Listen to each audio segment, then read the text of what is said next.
Welcome to my class students. आज की class में हम देखने वाले हैं एरे। ठीक है, तो एरे किस तरह से काम करते हैं ये चीज़ देखेंगे आज हम। और एरे पर प्रोग्राम बनाने से पहले हमें एरे को समझना ज़रूरी है कि एरे क्या काम करता है और एक एरे किस लिए यूज़ किया जाता है। तो क्या है ये एरे, मैंने कुछ पॉइंट्स नोट किए हैं। Array is a collection of similar type of data और वैल्यूज़। एरे जो है एक कलेक्शन होता है सेम डेटा टाइप और वैल्यूज़ का। सेम डेटा टाइप और वैल्यूज़ मतलब आप उसके अंदर डेटा को अपने स्टोर करा सकते हैं। उसकी एक कुछ लिमिटेड, जैसे भी आप कुछ प्रेस्क्राइब करते हैं उसकी एक लिमिटेड कैपेसिटी होती है। According to that capacity you can enter और you can initialise your data. Second is it has fixed size.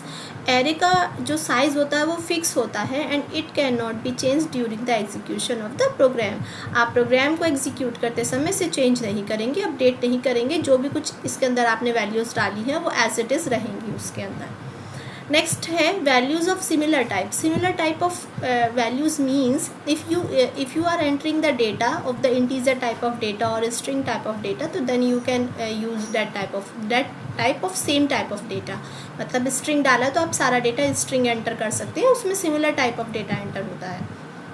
अच्छा, फोर्थ पॉइंट में क्या आता है, इफ़ द साइज़। अच्छा, साइज़ होता है एक साइज़, यानी एक आपने एरे बनाया है तो एरे के कुछ उसकी एक लिमिट होती है कि आपने उसके अंदर कितनी वैल्यूज़, आपने 10 वैल्यूज़ इनपुट कराई हैं, 15 इनपुट कराई हैं, तो ये उसका एक साइज़ होता है। और if the size is n, अगर हम उस साइज़ को n मान के चलें तो जो उसके इंडेक्स नंबर स्टार्ट होते हैं वो 0 से स्टार्ट होते हैं और लास्ट कहाँ होते हैं, n-1।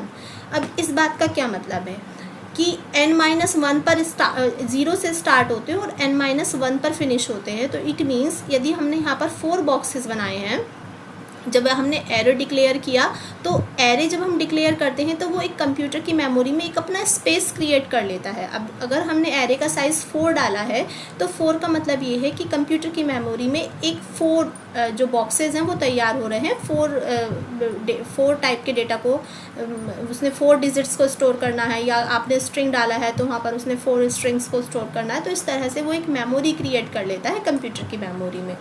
उस कंप्यूटर की मेमोरी में जो उसने 4 बॉक्सेस क्रिएट किए हैं उनका कुछ नंबर्स होते हैं जिन्हें हम इंडेक्सेस बोलते हैं।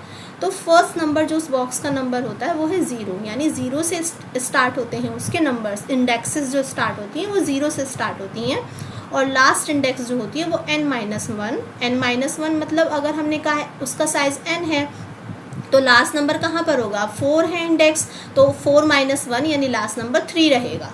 ठीक है ना, क्योंकि 0 से स्टार्ट हो रहा है तो 0, 1, 2, 3 4 बॉक्सेस में लास्ट नंबर जो जाएगा वो 3 होगा। तो इसलिए n-1 होता है लास्ट इंडेक्स नेम। अगर कोई आपसे पूछे कि what is the last index name, तो n-1 यानी जो नंबर ऑफ बॉक्सेस हैं उसमें से आप 1 माइनस कर देंगे तो लास्ट इंडेक्स होगा।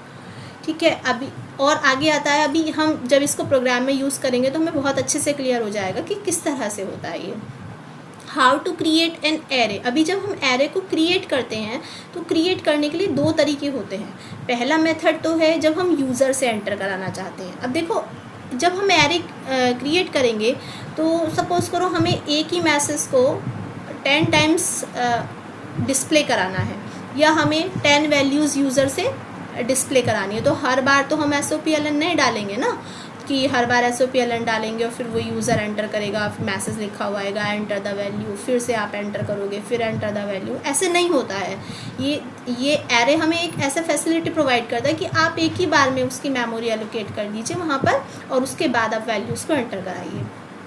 तो वो उस तरह से करने के लिए ये एक तरीका है, ये एक सिंटेक्स है जिसे हमें फॉलो करना होता है। इंट a, अगर हमें इन टाइप का एक वेरिएबल या इन टाइप के वैल्यूज़ को स्टोर करना है तो इंट a, और ये इस तरह से बॉक्सेस वाले ब्रैकेट्स लगाए जाते हैं। ठीक है, int a is equal to new int. New int कौन सा डेटा टाइप है, इन टाइप का डेटा टाइप है, तो न्यू इंट, और यहाँ पर हम साइज़ डाल देते हैं कि हमें उसे कितना साइज़ चाहिए। हमें 10 डिजिट्स को एंटर कराना है, 5 को कराना है, 100 को कराना है, 1000 कराना है।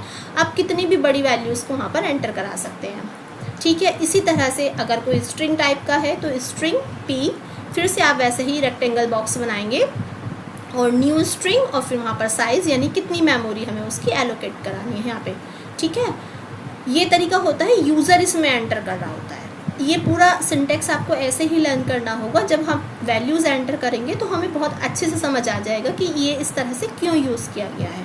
और दूसरा तरीका होता है कि आप अपनी तरफ से पहले ही उसके अंदर वैल्यूज़ फिक्स कर देते हैं। तो दूसरे मेथड के अंदर आता है इंट a, यानी वही हमारा इंटीजर टाइप का डेटा टाइप है। ये सेम यहाँ तक तो सेम रहेगा, ये रेक्टेंगल बॉक्स ऐसे ही लगाया जाएगा।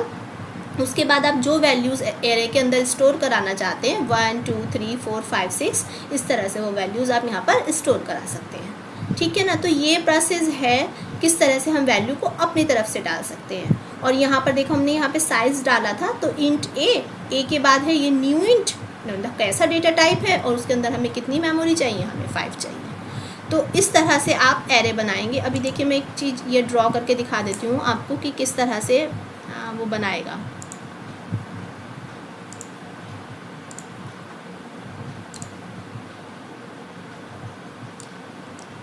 जैसे ये एक एरे बनाया है मैंने, ओके, और ये मेरे को चाहिए 5 साइज़, तो 1 2 3 4 और 5, ये 5 बॉक्सेस तैयार करेगा। और 5 बॉक्सेस के अंदर ये जो इसका इंडेक्स नंबर होगा, अभी इसका साइज़ कितना है, तो n बराबर इसका साइज़ जो n is equal to 1 2 3 4 5, n is equal to 5 है, इट मीन साइज़ इसका 5 है। लेकिन अगर इसका इंडेक्स पूछें हम, तो इंडेक्स स्टार्ट होते हैं 0 से, तो ये जो नंबर है ये 0 है। ये जो सेकंड नंबर है ये 1 है, फिर उसके बाद 2 आता है, इसी तरह से नंबर चलते चले जाएंगे 0 1 2 3 4। ठीक है, तो ये इसके इंडेक्स नंबर होते हैं जहाँ पर वैल्यूज़ स्टोर होती हैं। अभी ए नाम से बना हुआ है ये, तो ये जो वेरिएबल है, इसका वेरिएबल जो है वो तो ए है यहाँ पर। ठीक है ना। तो यहाँ पर ए के नेम से ये बना हुआ है हमारा एरे, एक ए इंटीजर बना हुआ है। इसके अंदर ये जो वैल्यू स्टोर हुई है ना, तो ये 1 इसके अंदर जाएगी, सेकेंड बॉक्स के अंदर जाएगी 2, फिर यहाँ पर जाएगी 3, फिर यहाँ जाएगी 4 और इस तरह से 5 ऊपर वाली वैल्यूज़। यहाँ पर 5 ही हमने डिक्लेयर किया है तो 5 बॉक्सेस बनाए। लेकिन अगर हमने पहले से अपनी वैल्यूज़ डिक्लेयर की हुई होती तो वो कुछ इस तरह से वैल्यूज़ को स्टोर करता। इसका साइज़ कितना है, 1 2 3 4 5 6 है, तो यहाँ पर 6 है, तो यहाँ पे उसने एक और बॉक्स क्रिएट किया होता और उसमें 6 को स्टोर करा दिया होता। नंबर्स जो स्टार्ट होते हैं इंडेक्स नंबर, वो 0 से ही स्टार्ट होते हैं। ठीक है ना। तो ये एक चीज़ बेसिक सी चीज़ थी कि हम किस तरह से एरेस को क्रिएट करते हैं।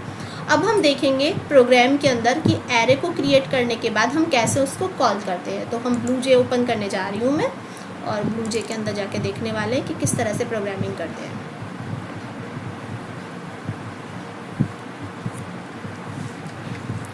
भी मैंने एक क्लास बना लेती हूँ, बनी हुई है इसके अंदर एक,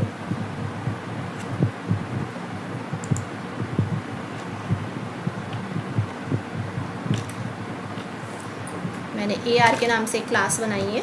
ठीक है, और ये मैंने ओपन किया। पहले क्लास को सिंपल अपना स्टार्ट करते हैं।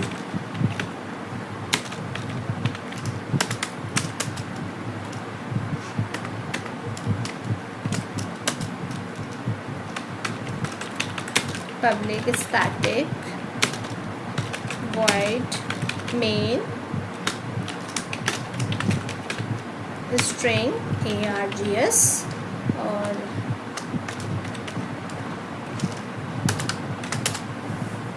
ये इतना हमने पहले मेन मेथड को कॉल कर लिया। अब मेन मेथड को कॉल करने के बाद अब हमें यहाँ पर एरे डिक्लेयर करना है। तो एरे हम इंट टाइप का एरे पहले डिक्लेयर करके देख रहे हैं। तो इंट, और उसके बाद अगर मैंने n नेम से बनाया तो n नेम से बन चुका है एरे, और एरे बनाने के लिए हमें इस तरह के बॉक्सेस बनाने पड़ते हैं। तो ये हमारा एरे डिक्लेयर हुआ है, n नाम से बन रहा है। और अब इसके अंदर हम क्या स्टोर कराना चाहते हैं, तो इसकी मेमोरी के अंदर हम कुछ वैल्यूज़ स्टोर करा रहे हैं। 10, मैंने यहाँ पर 5 नंबर डाल दूँगी मैं, 30 40 50 एंड 60, 6 डिजिट स्टोर हो गई है इसके अंदर, 10 20 30 40 50 60। ओके, तो ये एक एरे बना है n नाम का। अब इसने कंप्यूटर की मेमोरी में कितने बॉक्सेस जनरेट किए हैं, 1 2 3 4 5 6 बॉक्सेस बना दिए यहाँ पर। उन 6 बॉक्सेस में ये वैल्यूज़ जा चुकी हैं 10 20 30 40 50 60। ठीक है, और जो 10 का इंडेक्स नंबर है, अभी मैंने बोला था इंडेक्स नंबर जो शुरू होते हैं वो 0 से शुरू होते हैं। तो ये क्या है, 10 जो है, 10 कहाँ पर है, 0 पर है। 20 1 2 3 4 और 5 और लास्ट हमारा इंडेक्स नंबर होगा n-1। तो n-1, अब n तो है 6 क्योंकि 6 है इसका साइज, n-1 करेंगे तो इसका लास्ट इंडेक्स नंबर होगा 5। ठीक है, इतना हमने कर दिया है, यानी ये एरे डिक्लेयर हो गया। अब नेक्स्ट लाइन में क्या करना है, अब मुझे कोई वैल्यू को कॉल करना है और डिस्प्ले करानी है वैल्यू। तो डिस्प्ले कराने के लिए पहले वही SOPLN चाहिए।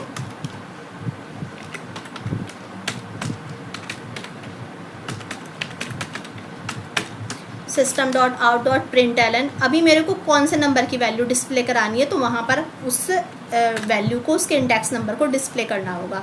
अब n में मुझे चाहिए 4 नंबर की वैल्यू, तो n4 ये बॉक्स क्लोज किया और उसके बाद ये यहाँ पर क्लोज किया और ये ऐसे।